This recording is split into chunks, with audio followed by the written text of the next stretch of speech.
انتہائی واجب الاحترام فاضل اساتذہ کرام، government higher secondary school Luddan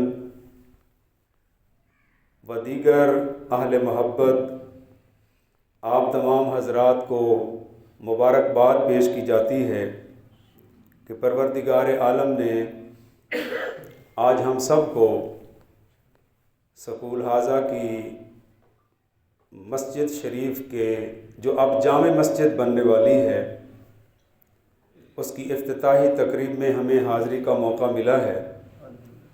میں شکر گزار ہوں جناب فتح شیر صاحب کا اور دیگر منتظمین کا جنہوں نے قدر افزائی کی اور مجھے یہاں حاضری کا موقع ملا۔ جب اس مسجد کی تعمیر اول ہوئی تو اس میں ہمارا پسینہ شامل ہے۔ یہ ساتھ اس طرح یہ کمرے بنے ہوئے ہیں، میں اسی اسکول کا طالب علم رہا ہوں، اور آج تعمیر نو کے اس عظیم الشان موقع پر بھی اللہ پاک نے مجھے یہ سعادت عطا فرمائی ہے، یہاں حاضری ہو رہی ہے۔ اللہ تبارک و تعالی ہم سب کو نیک کاموں میں سب سے آگے رہنے کی توفیق عطا فرمائے۔ گفتگو باقاعدہ شروع کرنے سے پہلے چند تمہیدی کلمات عرض کرتا ہوں۔ قرآن کریم نے ہمیں ایک ترغیب ارشاد فرمائی ہے اور فرمایا فاستبقوا الخیرات، نیکیاں کرنے میں ایک دوسرے سے سبقت لینے کی کوشش کرو۔ آج کل ہمارا معاشرہ اس چیز کی طرف غفلت کا شکار ہے۔ ہم پیسے کی دوڑ میں، اقتدار کے دوڑ میں ایک دوسرے سے آگے بڑھنے کی کوشش کرتے ہیں، لیکن قرآن کریم نے ہماری رہنمائی فرمائی ہے کہ جس کو جو کچھ جس کے مقدر میں لکھ دیا گیا ہے اس کو مل کر رہے گا۔ کوشش اور کاوش یہ شرط ہے۔ بندہ مومن کو اللہ پاک نے بے شمار رحمتوں اور نعمتوں سے نوازا ہے۔ باقی کائنات کی جتنی بھی چیزیں ہیں وہ اپنا رزق حاصل کرنے کے لیے، اپنا پیٹ بھرنے کے لیے اپنا سر زمین کی طرف جھکاتی ہیں۔ حضرت انسان کو اس ذلت سے بچایا گیا ہے۔ فرمایا گیا کہ تجھے اپنا پیٹ بھرنے کے لیے ہم نے 2 ہاتھ عطا فرما دیے ہیں، باقی چیزیں اپنا رزق کھانے کے لیے زمین کی طرف سر جھکائیں گی۔ تیرا سر رب نے اپنے سجدے کے لیے بنایا ہے۔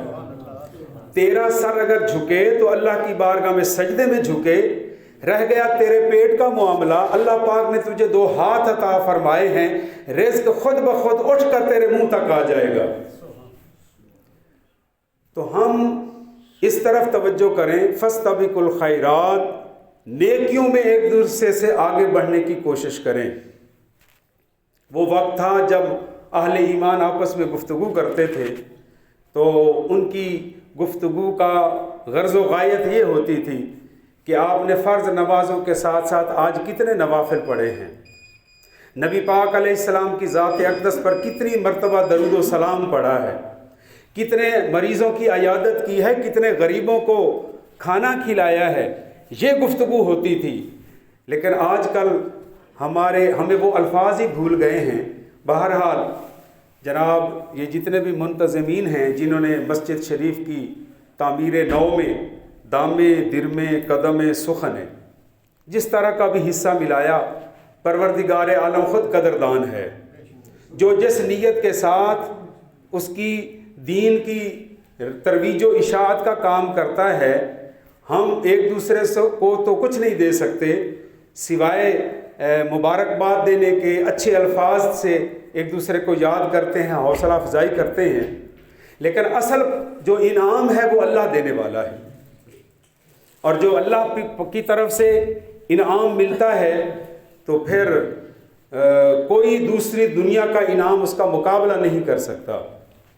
تو ان دوستوں کو اللہ پاک نے یہ توفیق بخشی کہ وہ اس مسجد کو، جو پہلے مسجد تھی اب جامع مسجد بن رہی ہے، اللہ تعالیٰ انہیں جزائے خیر عطا فرمائے اور مسجدیں یہ روئے زمین پر اللہ کے گھر ہیں۔ قرآن کریم کی جو آیت پاک کا ایک حصہ تلاوت کیا ہے، اب اس طرف آتے ہیں۔ اللہ تبارک و تعالیٰ نے اپنے محبوب سے فرمایا قد نرا تقلب وجہک فی السماء، اے محبوب بے شک ہم آپ کا آسمان کی طرف بار بار چہرہ اٹھا کر دیکھنا دیکھ رہے ہیں۔ فَلَنُوَلِّيَنَّكَ قِبْلَةً تَرْضَاهَا، بس آپ جس طرف آپ کا دل چاہتا ہے آپ رخ پھیر دیں، اللہ ادھر کعبہ بنا دے گا، قبلہ بنا دے گا۔ کعبۃ اللہ شریف روئے زمین پر سب سے پہلی بننے والی عمارت ہے، جو حضرت جبریل امین علیہ السلام نے جس زمین کی نشاندہی کی، اور حضرت آدم علیہ السلام ابو البشر نے اس کا سنگ بنیاد رکھا، اس کی دیواروں کو بلند کیا۔ پھر عرصہ گزرتا گیا، پھر حضرت ابراہیم علیہ السلام کو تعمیر نو کا حکم ملا۔ نبی اکرم صلی اللہ علیہ وآلہ وسلم سے ایک صحابی نے عرض کیا یا رسول اللہ، روئے زمین پر سب سے پہلے بننے والی مسجد کا نام کیا ہے؟ تو سرکار نے فرمایا یہ مسجد الحرام کعبہ شریف، یہ سب سے پہلے روئے زمین پر بننے والا اللہ کا گھر ہے۔ پھر اس کے بعد 40 سال کے بعد بیت المقدس، جسے مسجد اقصیٰ بھی کہا جاتا ہے، پھر یہ دوسرا گھر اللہ کا تعمیر کیا گیا۔ اب یہ جو قبلہ شریف ہے، یہ ہماری توجہات کو مرکوز کرنے کے لیے اللہ تبارک و تعالیٰ نے قبلہ مقرر فرمایا ہے۔ سجدہ اللہ کی ذات کو ہی ہوتا ہے، ہم کعبے کو سجدہ نہیں کرتے، ہم سجدہ کرتے ہیں اللہ کی ذات کو، اور کعبہ شریف کی طرف اپنی توجہات مرکوز کرتے ہیں، کیونکہ پروردگار عالم کی طرف سے اس پاک گھر پر 24 گھنٹے آسمان سے انوار و تجلیات کی بارش ہوتی رہتی ہے۔ روئے زمین پر یہ دو مسجدیں جب بن گئیں تو پھر جیسے جیسے اسلام پھیلتا گیا مسجدیں تعمیر ہوتی گئیں۔ یہ اس میں ظرف مکان ہے، مسجد سجدہ کرنے کی جگہ، جائے سجدہ۔ ویسے تو نماز میں ہم قیام بھی کرتے ہیں، رکوع بھی کرتے ہیں، یہاں سجدے کی وجہ سے اس عمارت کو مسجد کا نام کیوں دیا گیا؟ کیونکہ قیام بھی بڑی شان والا ہے، رکوع بھی بڑی شان والا ہے، لیکن سجدے میں رب کے قریب بندہ سب سے زیادہ ہو جاتا ہے۔ جب سجدے کے عالم میں جاتا ہے تو بندہ اپنے رب سے انتہائی قرب حاصل کر لیتا ہے، اور اللہ پاک کو سجدہ بڑا پیارا ہے، اس لیے ان جگہوں کا نام رکھا گیا، پاکیزہ مقدس مقامات کا نام رکھا گیا مسجد شریف۔ پھر حدیث پاک میں آتا ہے کہ کعبہ شریف پوری مسجدوں کا مرکز ہے، اور پوری روئے زمین کی مسجدیں یہ کعبہ شریف کی بیٹیاں ہیں، اور قیامت والے دن کعبہ شریف کو بھی اور ان تمام مساجد کو تحت الثری تک زمین کے ان ٹکڑوں کو اٹھا کر جنت میں پہنچایا جائے گا۔ اور جو مسجدوں کے خادم ہیں، جس طرح ماشاءاللہ ابھی بتا رہے تھے ہمارے جن دوستوں نے مسجد شریف کی اس تعمیر نو میں حصہ لیا ہے، وہ گویا منتظمین میں شامل ہیں، مؤذنین، خادمین جو مساجد کا انتظام سنبھالتے ہیں۔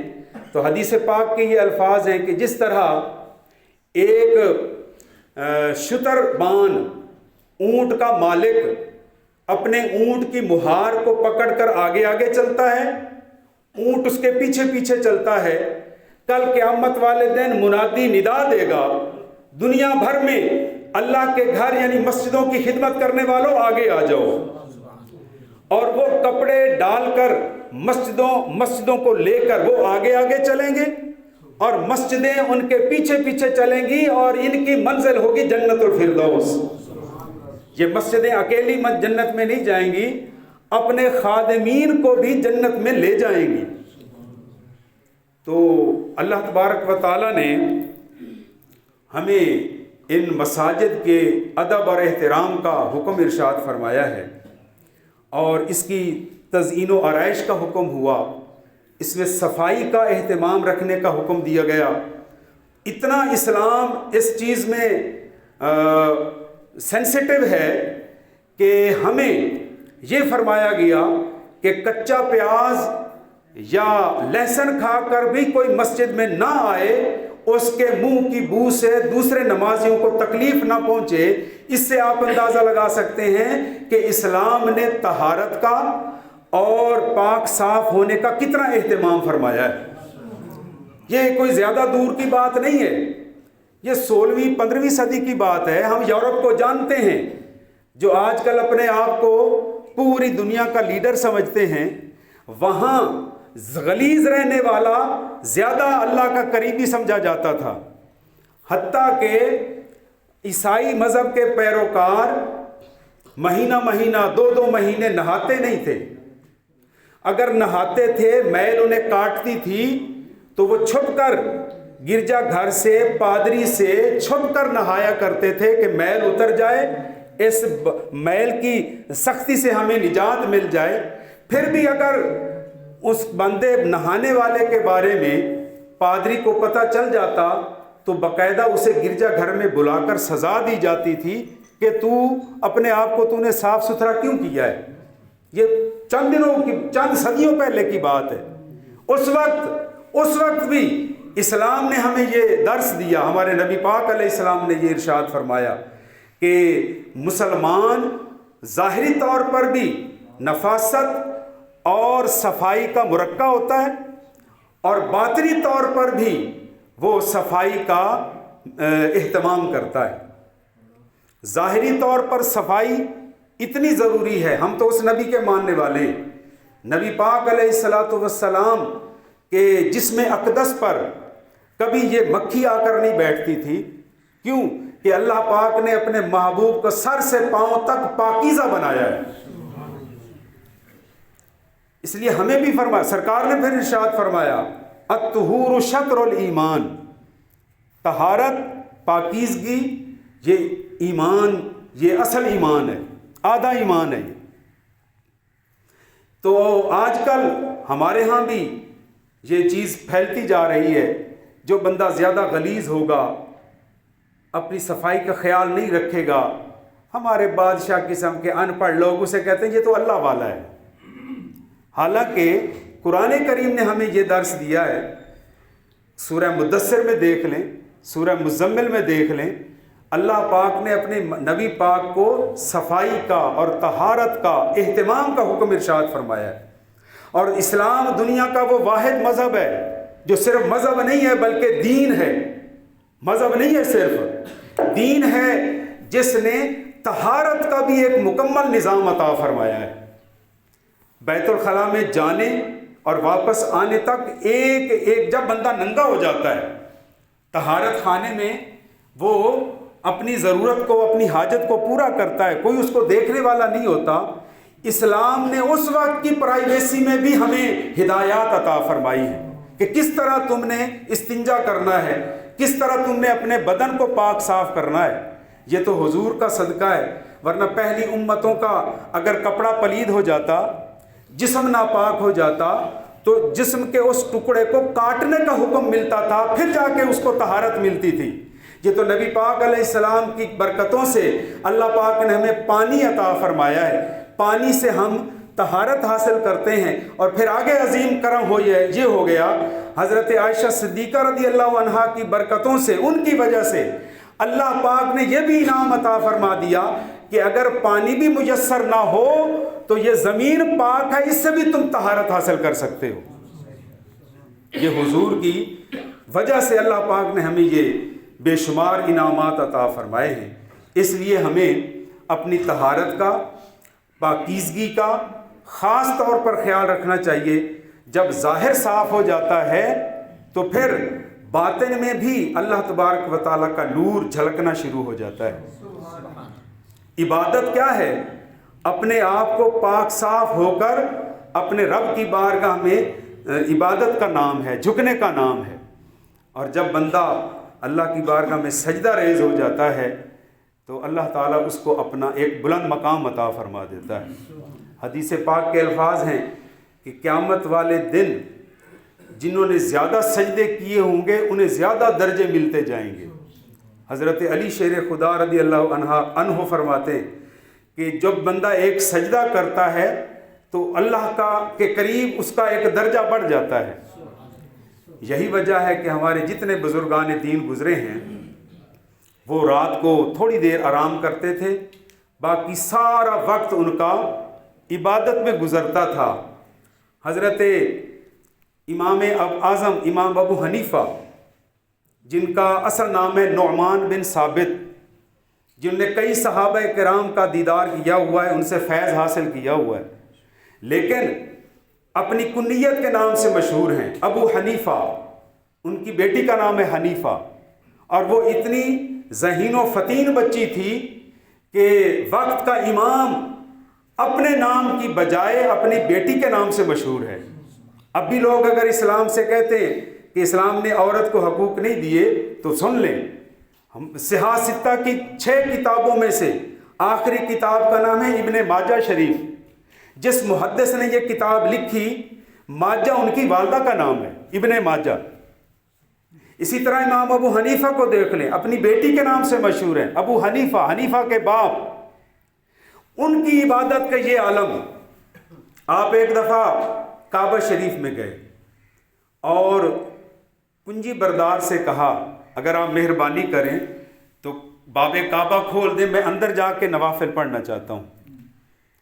انہوں نے کعبہ شریف کے دروازہ کھولا، آپ کعبہ شریف کے اندر جا کر آپ نے 2 رکعت نماز نفل کی نیت باندھی، اور پہلی رکعت میں الحمد سے 15 سپارے پہلی رکعت میں آپ نے پڑھ لیے، اور جب دوسری رکعت میں آپ کھڑے ہوئے تو والناس کر لی۔ پورا قرآن کریم 2 رکعتوں میں پڑھنے والے کا نام امام اعظم ابو حنیفہ ہے۔ اور پھر آپ نے جب 2 نفل پڑھ لیے تو اللہ کی بارگاہ میں عرض کی، میرے مولا تیرے اس بندے نے اب بھی تیری عبادت کا حق ادا نہیں کیا، البتہ تیرے محبوب کے وسیلے سے تیری معرفت کا حق ادا کر دیا ہے، تجھے پہچان لیا ہے کہ تو رب العالمین ہے۔ تو کعبہ کی دیواروں سے آواز آئی، اے میرے پیارے بندے، اگر تو نے حق عبادت نہیں ادا کر سکا، حق معرفت ادا کیا ہے، تیری اس عاجزی سے میں نے تیرا حق عبادت بھی قبول فرما لیا ہے۔ تو ہمارے بزرگ اس طرح راتوں کو دن کو عبادت میں مصروف رہ کر اپنے رب کو راضی کرتے تھے۔ آج اللہ تبارک و تعالی ہمیں بھی یہ توفیق عطا فرمائے کہ ہم مسجدوں میں آئیں، خود آئیں، اپنے گھر میں بچوں کو پکار کر گھر والوں کو یاد کرائیں۔ اور یہ بھی مسئلہ ہے کہ لوگوں کو صرف یاد کرایا کریں کہ بھائی نماز کا وقت ہو گیا ہے، مسجد کی طرف چلیے، نماز کا وقت ہو گیا، اذان کا وقت ہو گیا۔ صرف یاد دہانی ہمارے ذمے ہے۔ اگر ہم اسے بار بار یہ کہیں گے کہ اٹھو نماز پڑھو، چلو نماز کے لیے چلو، اٹھو نماز پڑھو، تو آپ جانتے ہیں ہمارے معاشرے میں آج کل چڑچڑا پن زیادہ ہے۔